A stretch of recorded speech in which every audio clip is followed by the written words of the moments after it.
Big Train fans. Welcome to our 2020 virtual baseball and holiday auction. I miss seeing all of you at Povich Field this summer, but I'm excited for our Big Train family to come together tonight. Over the next hour, you'll hear from a fantastic guest speaker, stars from our 2019 championship team, and Big Train staff members and awardees. Plus, we'll keep you updated on the week's auction items, which you can learn more about just by clicking on the link below. But so just sit back, relax, and enjoy the show and bid more and more. Welcome, Big Train fans. I'm Bruce Adams. John Orsman and I founded the Bethesda Community Baseball Club in 1998 with a goal of providing local baseball fans with family fun at affordable prices right near home. So part of the fun back in the day was the annual Big Train Baseball and Holiday Auction to bring the Big Train family together in the off season. So we're not letting the virus stop the fun. We're bringing you 4 virtual specials. Our first show with ESPN's Tim Kurchin, our second with Walter Johnson's grandson and biographer Hank Thomas, and our third with USA Today's Christine Brennan are available on the archives page at www.bigtrain.org. Tonight, our friend Maury Povich is here to tell us about his Hall of Fame dad, Shirley Povich, the much admired sports writer we're proud to honor with his name on our ballpark. There's a week-long online auction associated with each of our 4 Sunday night specials to help you with your holiday shopping. You can find this week's auction at www.bigtrain.org/auction. So before we hear from Maury, let me just tell you about 4 of this week's featured items. You can bid on a Zoom call with Representative Jamie Raskin. You and 5 of your friends can talk constitutional law or congressional politics, baseball or chess with Montgomery County's wittiest public servant. Volume 1, Number 1, October 1950, Adventures of Flash Gordon comic book. Our next item will take you to South Africa to relax, learn, and explore the front lines in the battle to save some of Africa's most iconic species. Soldiers for Wildlife offer a once-in-a-lifetime experience anytime in 2021 or 2022 among rhinos, big cats, elephants, giraffes, and so many more beautiful animals in their natural habitat. The voice of Terp's Johnny Holiday will chat with you while you get a haircut from his favorite barber, Jose, at Spiro's Barber Shop in Kensington. Johnny and Jose are 2 of the nicest guys you'll ever meet, and Johnny's got some stories to tell. So our general manager, Chris Rogers, has done a fabulous job presenting these items to make your holiday shopping incredibly easy. Bidding closes on these items on Wednesday night, December 9th at 10 o'clock. These are first-rate items, most of which you'll be able to secure at below full value prices. Your family and friends are going to be so excited to receive these gifts. So bid often, bid high. The money we raise at our holiday auction will help us be able to bring the fun back to Shirley Povich Field in 2021 after this horrible year. With your support, we're going to dedicate our 2021 season to the nurses, doctors, grocery store clerks, and public safety workers who are helping us get through this crisis. We're here tonight with Maury Povich to learn more about and to celebrate his dad, Shirley Povich, the Hall of Fame sports writer in whose honor our gem of a ballpark is named. Welcome, Maury. First, I want to say how grateful we are to you, to David, to Lynn, the entire Povich family for allowing Bethesda Big Train Baseball to name our ballpark after your dad and for supporting us all these years. So no offense to Guaranteed Rate Field and T-Mobile Park and all the other corporate named stadiums, but it is way cooler to have our ballpark named after a person who personifies sports and decency. It's a source of great pride to our Big Train community. So thank you, Maury, and thanks to your family. Well, thank you very much, Bruce. And I'll tell Lynn and David, my sister and brother, that we did good, as my father would say. You did indeed. So Maury, tell us about the Povich family. How do immigrants from Lithuania end up in Maine? And how does a 18-year-old golf caddy from Maine become the sports editor of the Washington Post at the age of 21? Well, it's a Horatio Alger story, really, Bruce. It happened. My grandparents emigrated from Lithuania, probably, I'm going to guess, in the late 1880s. And how they didn't come through Ellis Island or New York, but they came through Boston. And like so many people who grew up like them, They started, my grandfather at 15 years old, my father's father at 15 years old arrived and started peddling up the New England coast. And as they say, the peddlers had all kinds of things to sell, including what they called notions. Notions would be, I guess, what you find now in a drugstore. Anyway, they peddled up the coast and they landed at this unbelievable place called Bar Harbor, Maine. And Bar Harbor then, at the turn of the 20th century, was the summer home to all of the rich New York million and billionaires, the Rockefellers, the Vanderbilts, the Pulitzers, all of the Morgans. They all had these 40-room cottages. Well, my grandfather settled in as a furniture store owner on Main Street in Bar Harbor, Maine. And my father was the seventh of 9 children that he had. And so my father grew up in Bar Harbor, and he always used to tell me from the day he could read, he was a baseball fan. And he would run down to the boat every day to get the Boston newspaper a day late to find out the baseball scores.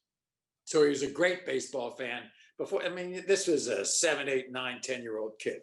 Yep. And then he began at the age of 15 to caddy at the Millionaires golf course that they had built on Cadillac Mountain, which is now Acadia National Park, a beautiful park.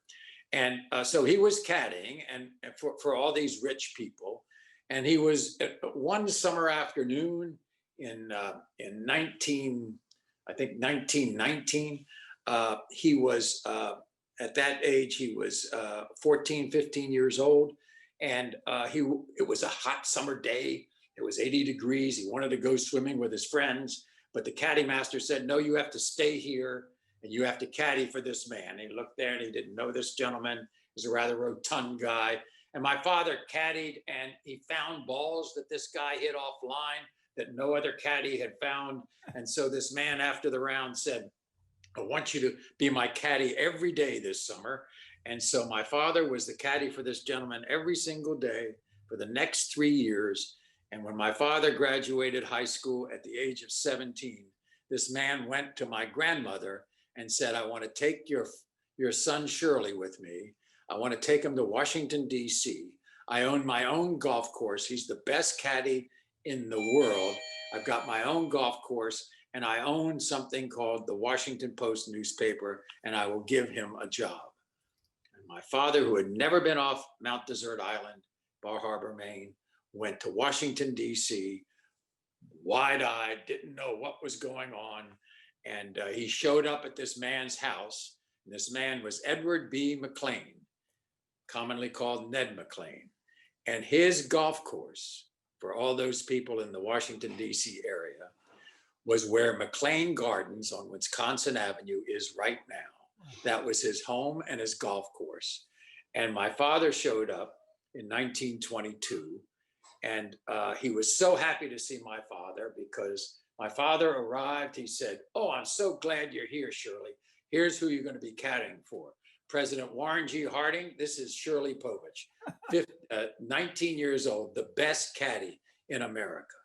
And so that's how my father was welcomed to Washington, D.C. and of course, worked at the Washington Post for 75 years. Unbelievable. So Maury, I love the 1,000,000 shot came in, hell froze over column about Don Larson's perfect game in the 1956 World Series as much as anybody does. But my favorite was the column your dad wrote about Cleveland's Jim Brown integrating the goal line of the Washington Football Club. Yeah. Can you tell us about that one? Well, first of all, my father always said he really, in a very perverse way, he really enjoyed George Preston Marshall. And he enjoyed him because he considered Marshall, who was a racist, a segregationist, he considered him his meal ticket. So every time the Redskins played an integrated football team, My father on Monday, he wrote these marvelous columns on Monday every single week after the Redskin game. And he would write, and he was just forever pummeling Marshall for being the last football team to integrate in the National Football League. And Jim Brown, he wrote one time, integrated the Washington Red Zone 5 times today. He would also write things like, the Redskins took the field in their colors, burgundy, gold, and Caucasian. And he would also, I remember the late, great Bobby Mitchell, and the Redskins finally made Mitchell, although he wasn't the first African-American on the team, he was the biggest name. And he had been just the worst news for the Redskins every single time they played the Browns, because he would score all these touchdowns. He would return punts for touchdowns. He would run for touchdowns. He would receive for touchdowns. And my father said, well, I understand that the Redskins have been scouting Mitchell for the last 3 years, mostly from the rear. Exactly. So look, it might seem easy to people now, but when your dad took on segregationist George Preston Marshall, it was controversial. So what does it mean to you that your dad was so courageous about race? Well, and we might be talking about it later on, about how much sports is not only part of the culture, but it's part of the environment that everybody lives in on a certain year, on a certain decade. My father had been, it's very interesting you mentioned that, because I just looked at a story that my father wrote in 1939. And believe it or not, he and Walter Johnson watched the Homestead Grays play one of their Negro League opponents in Orlando, Florida during spring training. And my father was there, and Walter was waxing on about these players. At the time, he was calling them Negroes, because that's what you called them in 1939. Anyway, he was talking about Josh Gibson, who he said right now was a better catcher than Bill Dickey, who was the most famous catcher of all for the world champion New York Yankees. He was saying they could pay $200,000 to get this guy, except for the color of his skin.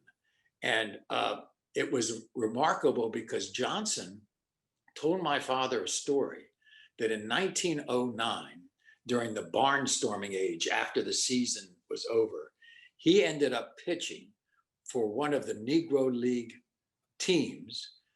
And my father said, well, why did you do that, Walter? He says, because they paid me $600 to do it. And that was big time money in 1909. You were talking about probably people making $1,500 to $2,000 a year back then if they were playing baseball in the major leagues.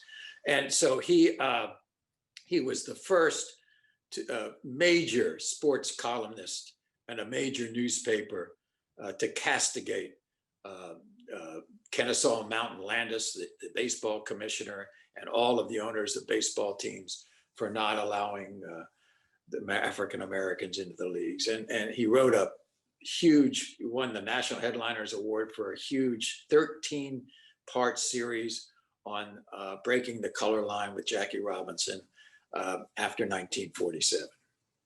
Well, Martin Luther King said that he couldn't do what he did, except for the fact that Jackie Robinson did what Jackie did. So we understand the point. So Shirley Povich wrote 15,000 columns across 75 years, from Washington's 1924 World Series championship to Cal Ripken's consecutive games record and beyond. He could compare Lou Gehrig and Cal Ripken, Walter Johnson and Nolan Ryan from personal experience. So Yeah. Whoever had that kind of perspective? So what did it mean to a Michael Wilbon or a Sally Jenkins to be able to ask your dad about Sammy Baugh and Althea Gibson and Walter Johnson? Well, it was interesting because Michael Wilbon tells the great story about, he was a very young reporter and he was going to cover one of his first fight, his first boxing match. And they were doing it on closed circuit. and he and my father were going to go to this closed circuit telecast. Back then, they were big theaters. I don't know who was fighting. Maybe it was Sugar Ray Leonard. I can't remember. But Michael says in the car, my father turned to him. Shirley turns to Michael and says, "Michael, you look a little nervous. What's going on?" He says, "Well, Shirley, this is my first fight. I mean, I've never covered a fight. I'm really nervous about it." And my father said, "Well, don't worry about it, Michael. I was really nervous at my first fight." And Michael said, "Yeah, what was that?" I said, "Dempsey Tunney, 1927. So tell us about the time your dad took Walter Johnson to watch a young Bob Feller pitch. Well, it's very interesting. First of all, my father wrote the foreword to Henry Thomas's book on his grandfather, Yep. Walter Johnson. And I just want to, I'll read to you for a second why this was so meaningful to my father, because it was in the foreword, he says about Johnson, while Johnson was gaining his fame as the super pitcher of his time, one could make that all time, owner of the swiftest pitch ever known to the game, and inhibited always by his sensitivity that it could maim somebody. My father loved Walter Johnson as much off the field as he did on the field. And Johnson was the most modest person of all. I mean, he was so sensitive to everything. And my father would say, especially in that era of baseball, when there were nothing but roughnecks who played the game. And Walter was such an anomaly to all of that. So he took Walter in 1936 to Griffith Stadium to see Bob Feller pitch in his rookie season, because he had already matched Walter Johnson's record for strikeouts in a game. And then my father wanted to know from Walter, because everybody was saying that Rapid Bob Feller had the fastest pitch of all time. So Walter saw him pitch the first couple of innings. And my father turned to him and said, "Walter, what do you think? Is he faster than you?" And Walter paused, this weighty pause, and finally admitted, "No." That's all he needed to say. All he needed to say. And if Walter Johnson said it, my father believed it. So how did your dad work? I mean, how did he cope with the pressure of writing on deadline about these historic events that he covered? Well, it was very difficult. First of all, way back in the 1930s, 1940s, 1950s, when my father was covering every single game that the Senators played, for instance, he had to write the game story, the sidebar story, and an 800-word column 6 days a week. So now the last thing he's writing is the game story. And you know, I kind of grew up at his knee, and I was in the press box at Griffith Stadium many, many times with him. And it was always interesting because he was the last person out of the press box. His great friend of all time when it came to sports writing was Red Smith. I mean, they were like brothers. And I've seen them, I saw them at many major events, and they were always the last two out of the press box. And so writing on deadline, especially on a night game, you know, back then, the Washington Post would have 3-4 editions. They would have a Bulldog edition that came out like 7, 8 o'clock at night. Then there was a 10 o'clock edition. There was a midnight edition. So they were trying to get to the midnight editions. And back then, I mean, I can remember how you got the story to the paper. He would type the story on his typewriter. And it was always, first of all, he was a Hunt and Peck typer, the fastest I've ever seen. And then next to him was the telegrapher. And so he had to type his story, game story, give it to the telegrapher. The telegrapher with Morse code would send it back to the Post, and then it would go to print. And it was, I mean, this is through the 1940s, maybe even into the early 50s. I mean, I can remember there. I mean, I used to be there on daytime, on day games, for instance. And I'd say, Dad, everybody's gone. We're the last people here. He said, son, go down and run the bases. I'll see you. That's great. So former Washington Post editor Ben Bradley said Shirley Povich was why people bought the paper. You got the Post for Shirley in the sports section. He was the sports section. For a lot of years, he carried the paper, and that's no exaggeration. That's just extra. How does that make you feel? Well, it just is remarkable. First of all, I remember growing up when I was very young, even into the 1950s. The Post never had the circulation that the Evening Star did. The Evening Star had a bigger circulation. It all turned around, I think, in 1954, when then Phil Graham, Kay Graham's husband, and the son-in-law of Eugene Meyer allowed his son-in-law to buy the Washington Times-Herald, the other morning newspaper, and that changed everything. They had bought Channel 9, the television station. They had bought the Times-Herald. Later on, they bought Newsweek, and the Washington Post was on the map.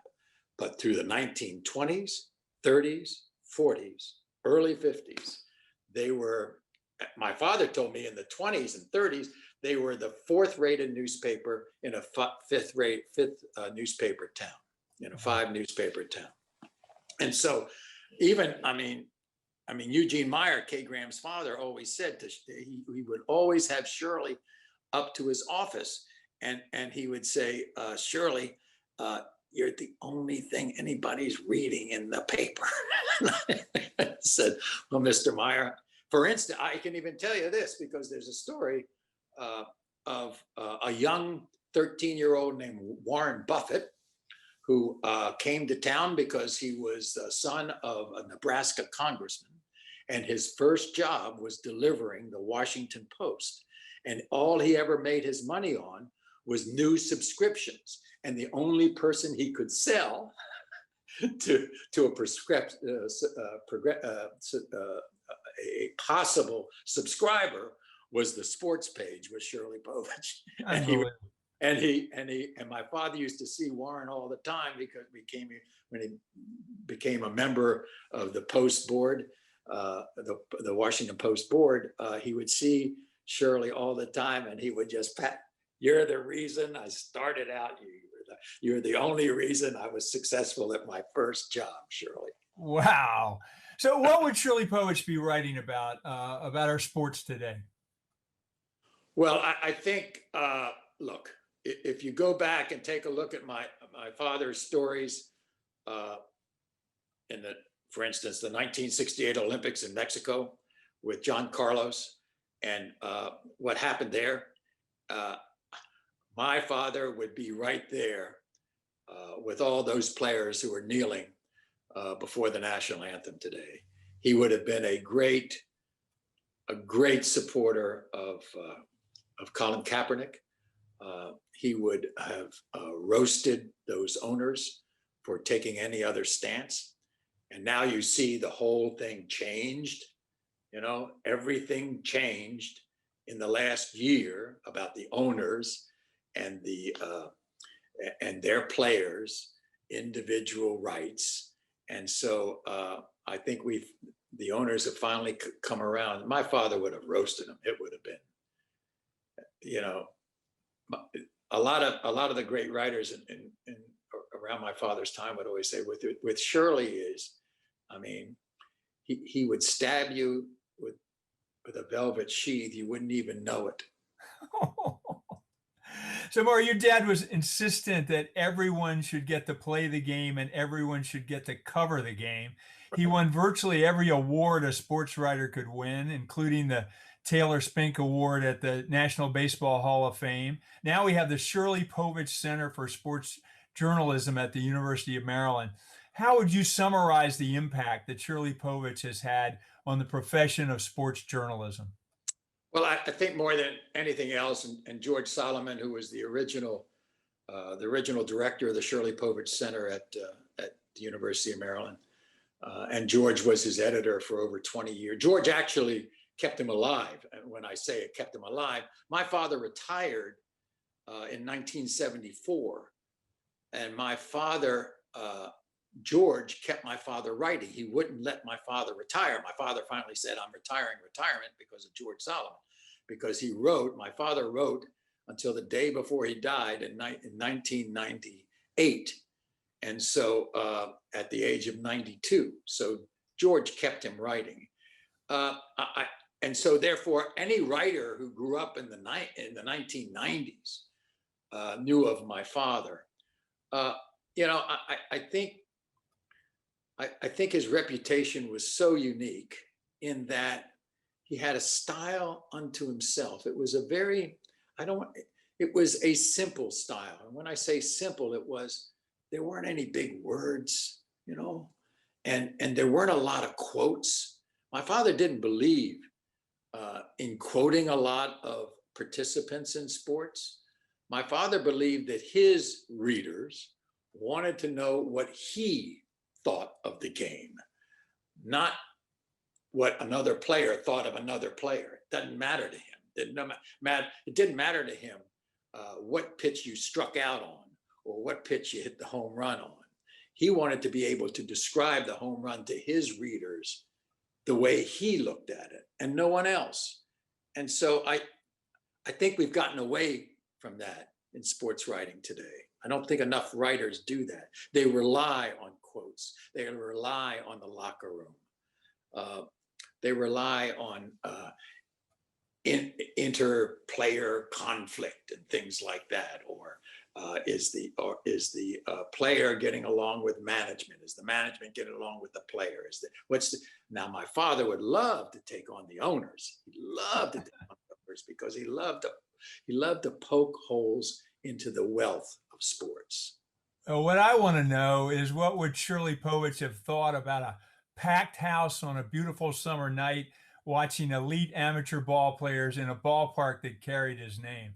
Well, it would be, first of all, the field to me, it reminds me somewhat of that little field in Cooperstown, which my father loved. And underlying all that, this is what he would love: the sound of a wooden bat. And you have that with the big train. Yeah. And he would have loved the fact that Montgomery County uses it so much for their events and their teams and their leagues. And the fact that Georgetown University, he always loved Georgetown. Not many people know my father for a while went to Georgetown Law School at night. Never got his law degree. Back then you could go to law school without going to an undergraduate college, but he never graduated. But he went there for a while, and Georgetown was always close to him. So, Big Train fans, in this, our fourth and final of our holiday specials, we have a big treat to announce. I'm pleased to introduce to you tonight Toby Mendez, the artist who created the iconic sculptures of Cal Ripken, Eddie Murray, Brooks Robinson, Jim Palmer, Frank Robinson, and Earl Weaver that graced the picnic grove beyond the center field wall at Camden Yards. So Toby, welcome to our BigTrain.tv. I'm so impressed with your Camden Yards sculptures and that wonderful sculpture of Thurgood Marshall in Annapolis. It's a pleasure to have you here and a thrill to be able to announce to the Big Train fans that you have agreed to produce a sculpture of Shirley Povich sitting on a bench interviewing Walter Johnson. And we're going to place it right near the flagpole at Povich Field next summer. So Big Train fans, if you want to get really excited about what it's going to be like coming to Povich Field in 2021, check out Toby's website and see his extraordinary body of work. So Toby, please tell us about this project and about your special interest in turning our sports heroes into bronze. Thank you, Bruce. This is such a pleasure. The sculpture is going to be two life-size figures, the baseball great pitcher Walter Johnson on a dugout bench, and it's going to be a depiction of the sports journalist interviewing the athlete. And one of the things that you mentioned earlier is that the comparison between Nolan Ryan and Walter Johnson, I had the pleasure to sculpt Nolan Ryan, and this kind of closed the bookends on that story, to be able to sculpt Walter Johnson. And Shirley Povich, to me, is such a strong, iconic figure, not just as a sports journalist, but for social and civil rights. And as you well know, I'm equally known for my sports work as I am for my civil rights work. And so to be involved in this project, to be working with the Povich and also the Johnson family to get it right is very important to me. I want to make sure that both families are proud of this, and that the fans will have a great opportunity to sit next to these two greats, two icons. But Toby, I'm so excited, and we're honored. The Povich family is honored that you're doing this. It's remarkable. I've seen your work. I've seen your book. It's terrific. You'll do a terrific job. I mean, you're down to, I saw your email the other day. You said, tell me about your father. How tall was he? How much did he weigh? I mean, you're going to get down to the nitty gritty on it. Toby really gets it right. You're going to have the ability to tell the story of two of the most admirable people to play and cover sports in our region and in our country, and keep them alive for generations of Washington sports fans to come and see. So thank you, Toby. Next up tonight is my good friend Gabe Albornoz, an at-large member of the Montgomery County Council, just recently elected to serve as council vice president.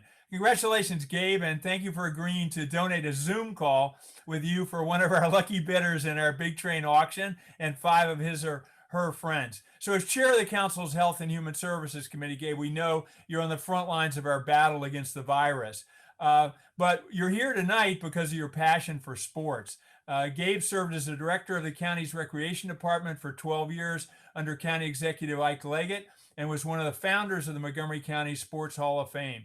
And Gabe, we're really pleased that our namesake, Walter Big Train Johnson, was one of the Hall of Fame's first 6 inaugural inductees in 2019. So, Gabe, tell us why you're so passionate. Why are sports so meaningful to you? Well, first, Bruce, it's such an honor to be on the show. You are a mentor to me on a lot of different levels, and many of us. And so your legacy is truly remarkable. And what an honor it is to be on with Maury. Povich Field is such a special place for our family, Maury. I have a 9-year-old son who has participated in baseball camps there. And it's always some place we go to as an entire family every summer. And it's something we look forward to, and it's a treasure in our community on every conceivable level. So I want to thank you especially for your contributions in so many ways to the field. Well, Gabe, thank you very much. And you know, that's what warms our hearts. And over the years, I have seen so many people tell me about how much they enjoyed a summer evening at Povich Field. And it's such the right place for my father to be honored. Well, we are honored that you allowed us to honor him. It really is fantastic. And I appreciate the question, Bruce. So my dad put a poster of Pele in my crib. Wow. So I was indoctrinated into a love of sports, literally from the very beginning. And to this day, my closest friends are some of the guys I played sports with growing up in soccer and basketball. Sports really helped form me in terms of goal setting and really helped develop leadership skills and how to work with people from different backgrounds and team building. And here in Montgomery County, we've recently launched an initiative that will literally level the playing field, because we recently did an analysis and we found that just like the rest of the country, we have entire zip codes where kids are not playing sports. They're not playing organized sports. And it's because it's not that they aren't interested, it's because mom and dad can't afford it, or mom and dad don't have the time to volunteer to coach their son or daughter's team. And so, Maury, I actually have a question for you. Sports was really important in my development, and I know it was important in Bruce's as well. What did sports mean to you, beyond being so surrounded by it because of your dad's incredible profession? what did playing sports mean to you and being around it as much as you were? Well, I thanks so much for the question. As another member of this podcast will come on, Dick Walker will know because of all his work for the Landon School for Boys. I went to the Landon School for Boys in Bethesda, and from the moment I got there, the only reason I wanted to go was because they played hardball in the 7th grade. We were going to play hardball in the 7th grade, and I was so excited. And we also, everybody in the school, unless you had a medical excuse, played football. So I played football, baseball, and basketball from the 7th grade through the 12th grade at Landon. And we had the owner of the school, Paul Landon Banfield, believed that everybody should play football because it builds character. And I had a lot of run-ins with Mr. Banfield over the years, but my friend Dick Walker's laughing at that. I truly believe that sports did build character. I mean, I ended up being the co-captain of the basketball team and the football team. I don't know if it was deserved or not, but it gave me a feeling of leadership. It also gave me a feeling of camaraderie, and it also gave me a feeling of being part of a team. And I think that has, that's lasted all these years. Absolutely. I did it. Thank you, Gabe. Thank you so much for all you do. We appreciate. So now, Dick Walker, a longtime friend of Maury's and a friend of mine. So Maury, when I decided we'd reestablish the Bethesda Community Baseball Club and reassume stewardship of the Big Train, I knew I needed some serious talent. So I went to our friend Dick Walker and asked for his help. Dick served as our senior advisor. He's a big reason that we've had such a productive 7 months. He helped us incorporate, build a strong board, gain our 501c3 tax status with the IRS. So thank you, Dick, for your great support. What's your question for Maury? So Maury, you anticipated my question by talking about Landon. And I know, of course, because I was there for 32 years, how important sports is to the life of a Landon boy.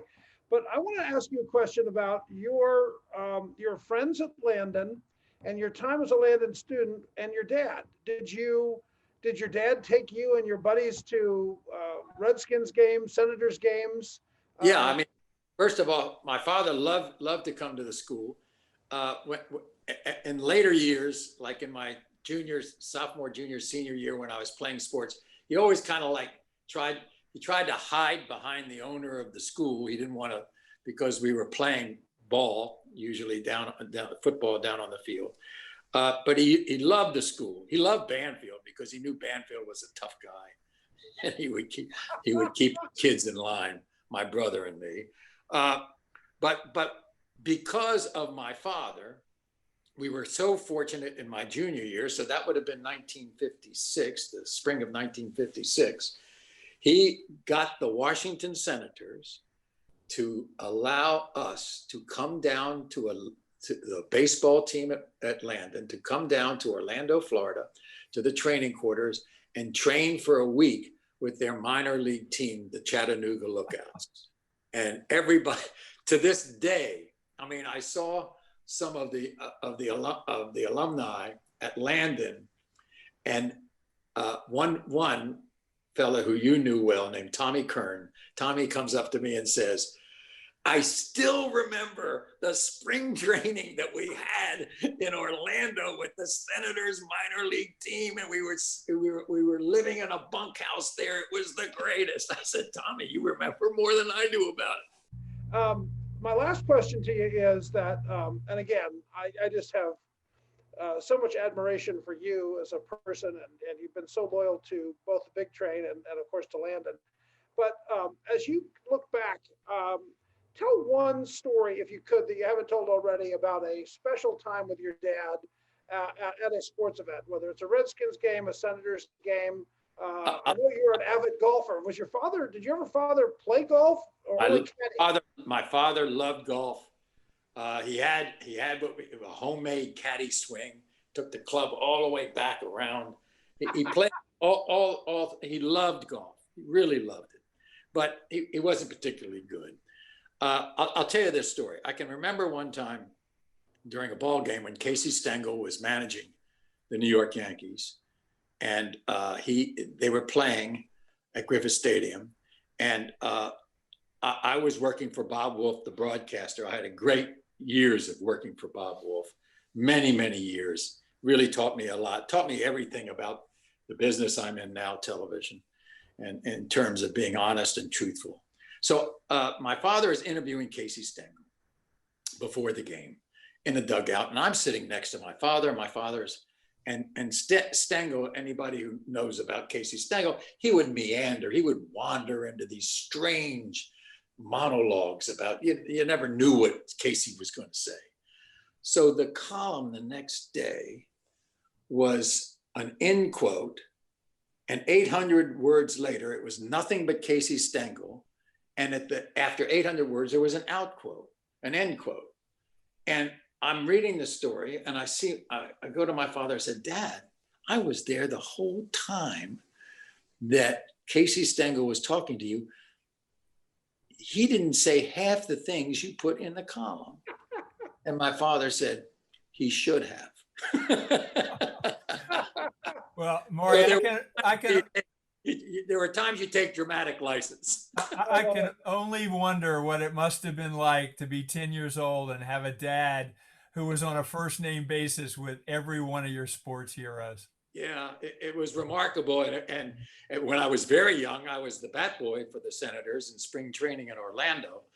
And these are the late 40s. So this was the era of Joe DiMaggio and Stan Musial and Ted Williams. And I met them all. And I was always Shirley's kid. And even many years later, when Ted Williams managed the Washington Senators, and I was a sportscaster in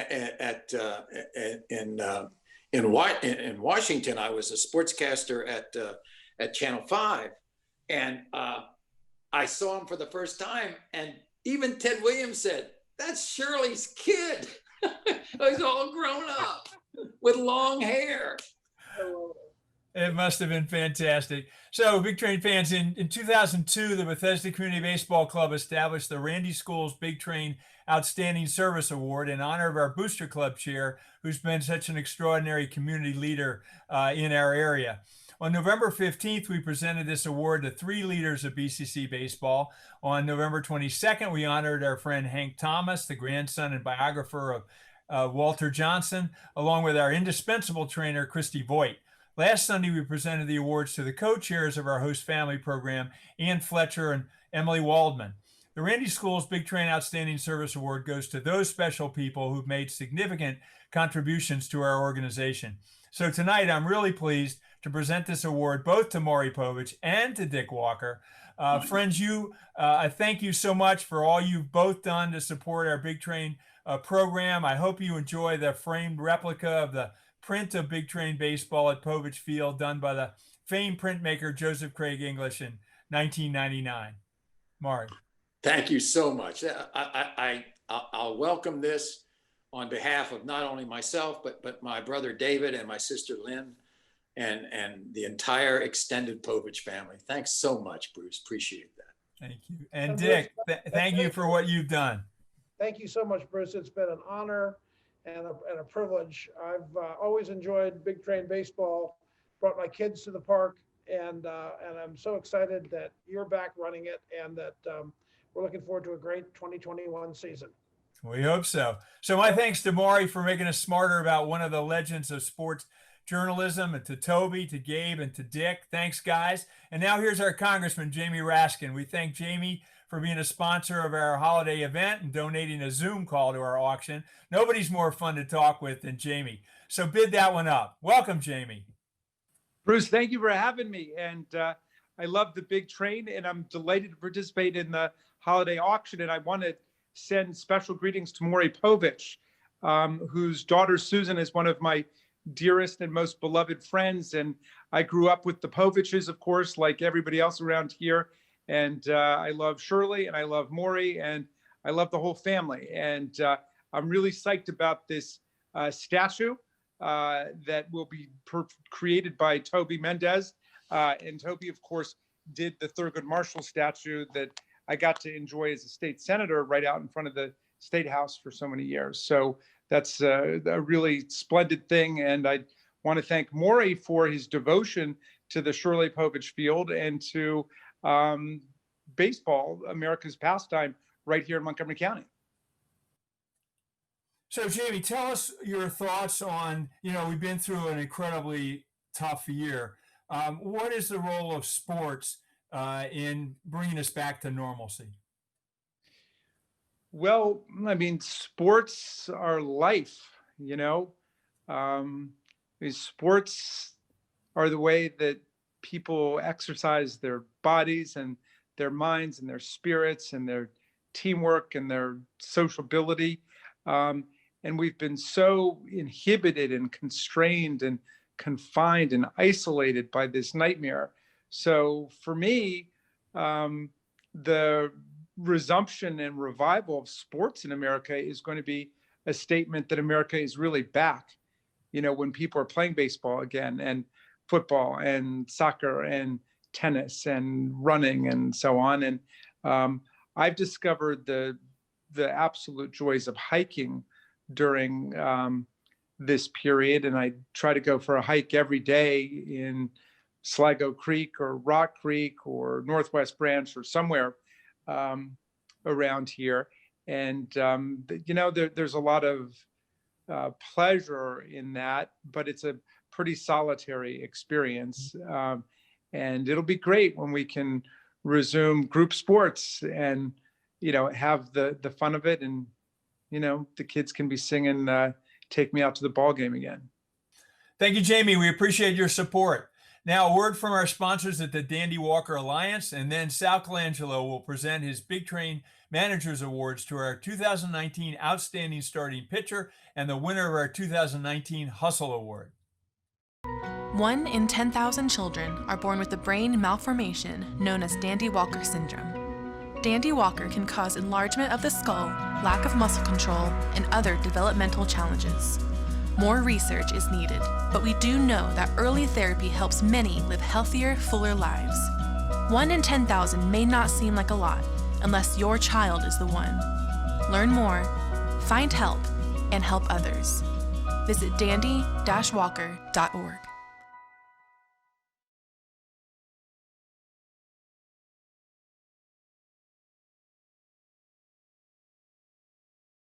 On a pitching staff loaded with talent, Ryan Okuda was one of the brightest stars last summer.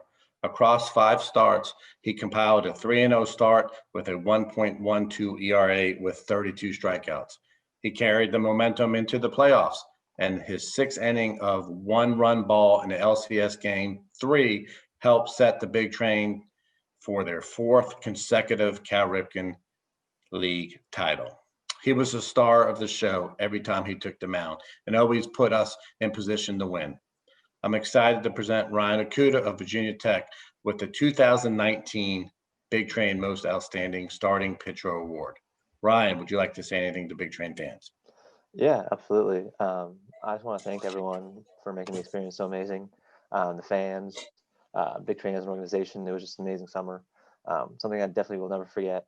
I was always excited to go out, start a game, just to play in front of everybody, and also just to, even if I wasn't starting, just to come to the field, interact with some of the fans, talk to some kids, talk to some parents. Just an amazing experience that, like I said, honestly something that I don't think I will ever forget, and I'm so grateful. Well, you made your mark in Bethesda, Ryan. We appreciate it. Clearly, you'll do good things, big things. And I can't wait to follow you one day, just like all the other alumni of the Big Train and those that move on to be engineers and professional baseball players and doctors. So you're on the right track. Stay the course. We appreciate it. Thank you. Appreciate it too.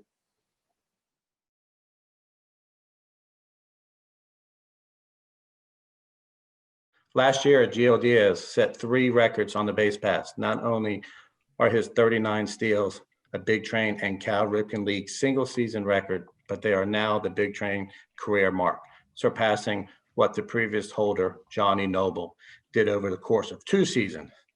It helped that Gio got on base at a 478 clip.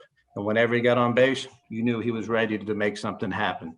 He stole 4 bases in a single playoff game against Alexandria. And of course, in the championship game, delivered the go-ahead 2-run single to deliver Big Train a 4th consecutive title. Gio's hustle and his willingness to grind and constantly improve are exactly what Big Train baseball is all about, and it's paid off for him, as he's now a professional ball player with the Washington Nationals. So I'm thrilled to present Gio Diaz of St. Mary's College and now the Washington Nationals with the 2019 Big Train Most Outstanding Hustle Award. Gio, would you like to say anything to the Big Train fans?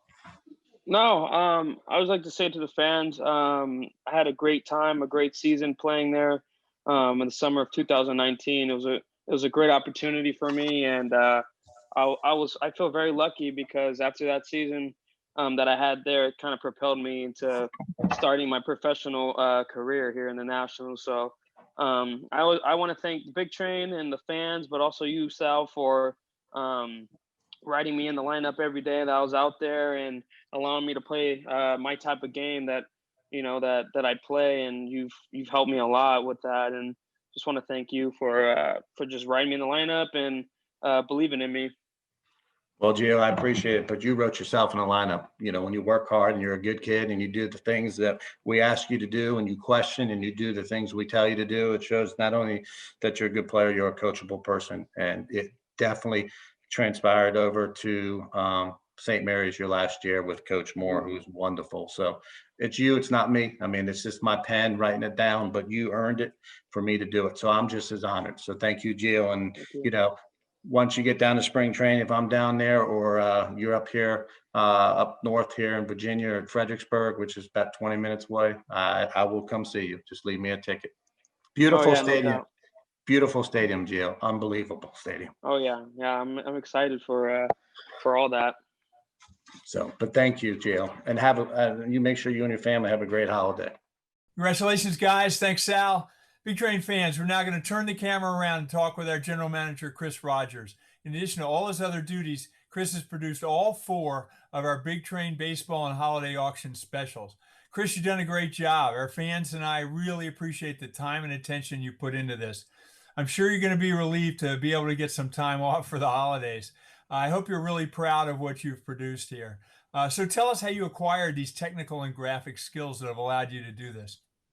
Well, yeah, thank you, Bruce. Thank you for having me on, and thank you for the kind words. So I studied journalism at the University of Maryland, and I was on the multi-platform track, which means I was focused more on print and web-based stuff rather than broadcast and video. But I took one video class early on, I want to say end of freshman, beginning of sophomore year. That kind of piqued my interest, and so I kept that in the back of my mind for a while, as I went through the rest of my classes. And then I took a lot of other classes that were focused on graphic design or web layout. So I got into programs like Adobe InDesign, Adobe Illustrator, Photoshop, and that helped me be able to make graphics for print and social media.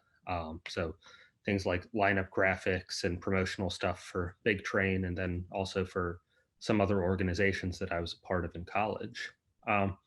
So once I got comfortable with that, I decided to circle back to video. Like I said, I'd been interested in it for a while. And it honestly just started out as something fun for me to do in my free time. And so last fall, I really got into pulling together old clips of Big Train games and editing them together, maybe putting some graphics over it.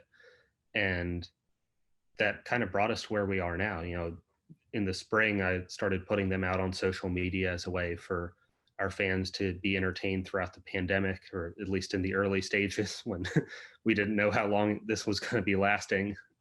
So to answer your original question, some of it was based on my classes at Maryland, and that's what kind of got me onto it initially. But a lot of it's just trial and error and learning from experience, seeing what works and what doesn't.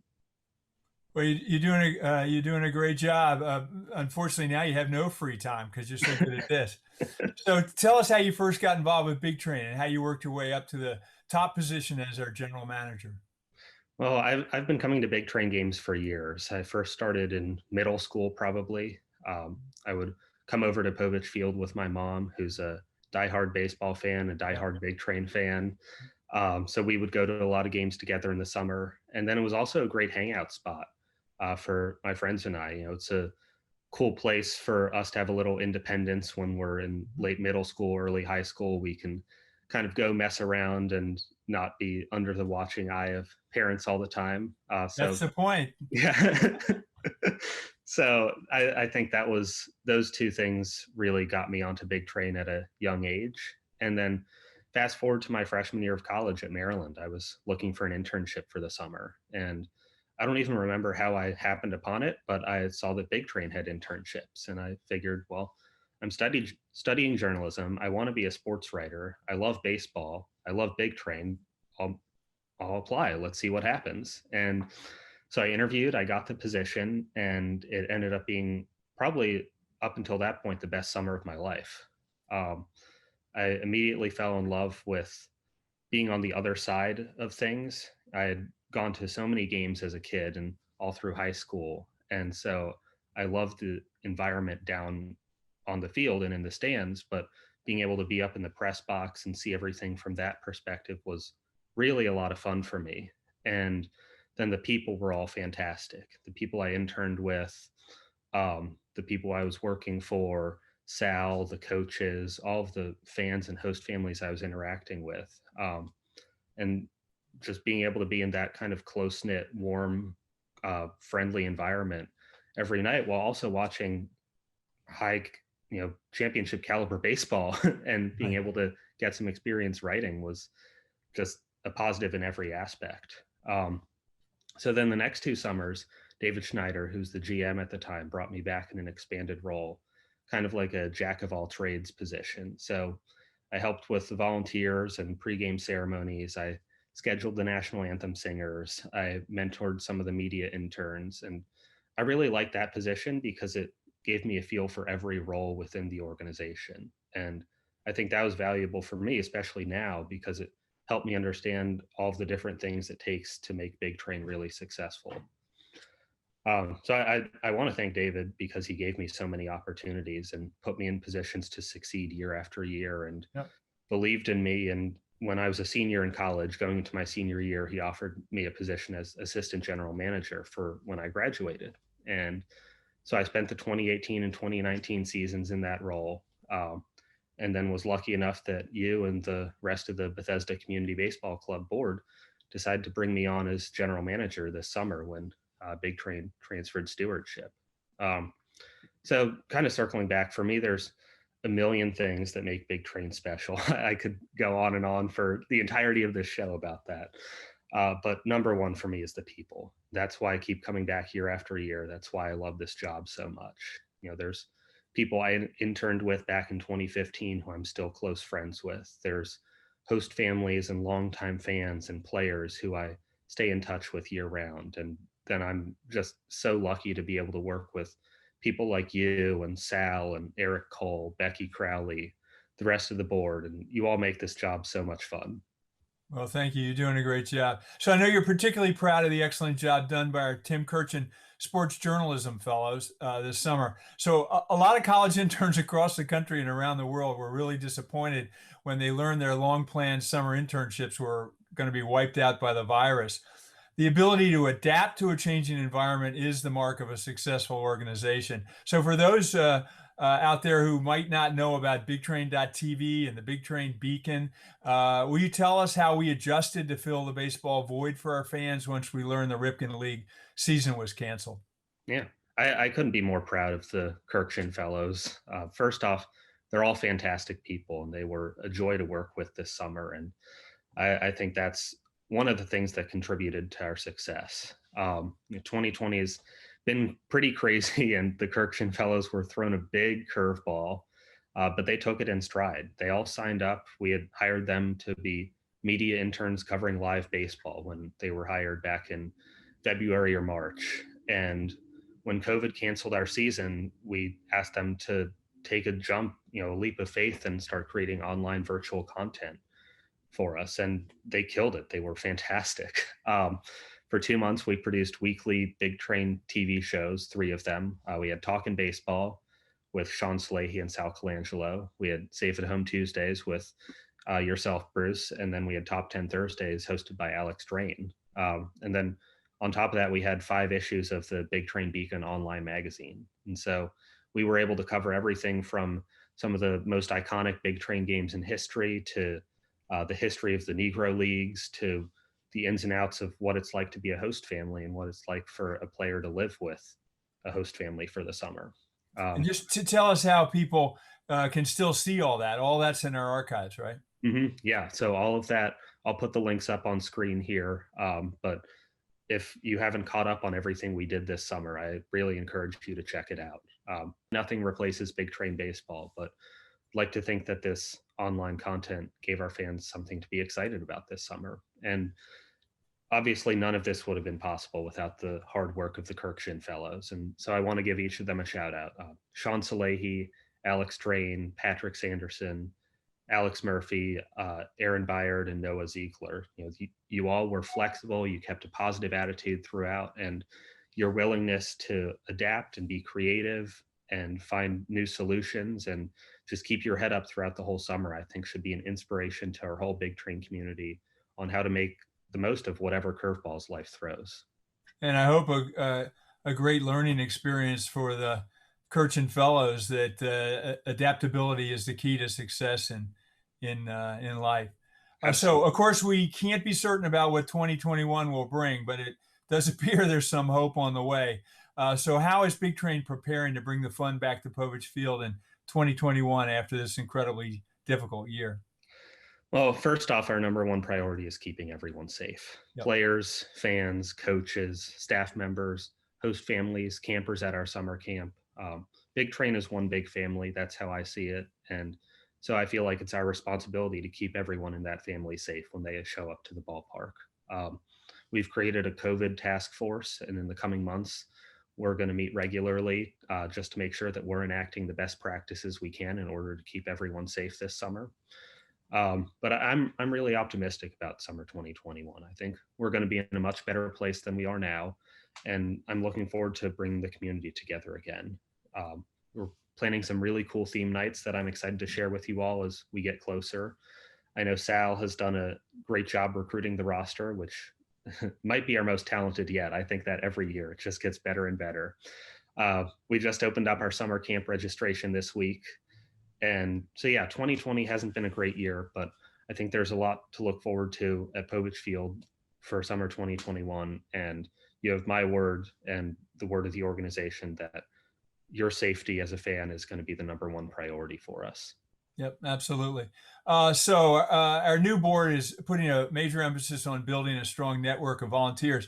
Your experience that you just described of being a fan and then being a volunteer and then being an intern and then being assistant general manager and then being general manager, that's just the pipeline of talent that we're looking to create. So can you tell our fans how they might be able to get involved? Some as host families, others serving on the youth advisory committee and becoming part of that pipeline of talent, or adults joining our new bullpen club?